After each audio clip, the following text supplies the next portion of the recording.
ଚିଲିକାରୁ ମତ୍ସ୍ୟଜୀବୀଙ୍କ ମୃତଦେହ ଉଦ୍ଧାର କରିଛି ବାଲୁଗାଁ ଅଗ୍ନିଶମ ବାହିନୀ।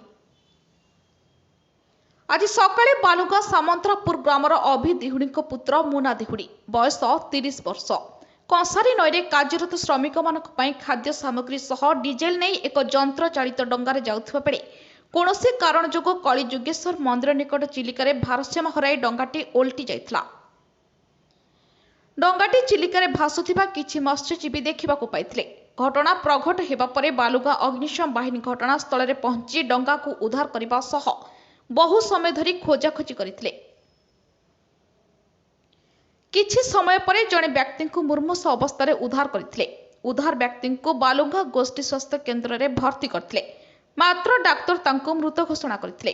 ବାଲୁଗାଁ ଥାନା ଅଧିକାରୀ ଏକ ଅପମୃତ୍ୟୁ ମାମଲା ରୁଜୁ କରି ଶବ ବ୍ୟବଚ୍ଛେଦ ପାଇଁ ପଠାଇ ଦେଇଥିବା ବେଳେ ଶବ ବ୍ୟବଚ୍ଛେଦ ପରେ ପରିବାରକୁ ହସ୍ତାନ୍ତର କରାଯିବା ନେଇ ଥାନା ଅଧିକାରୀ ଜୟପ୍ରକାଶ ପରିଡ଼ା ସୂଚନା ଦେଇଛନ୍ତି। ଖୋର୍ଦ୍ଧାରୁ ଶଙ୍କର ବେହେରାଙ୍କ ରିପୋର୍ଟ, ଜ୍ୟୋତିପ୍ରଭା ନ୍ୟୁଜ୍।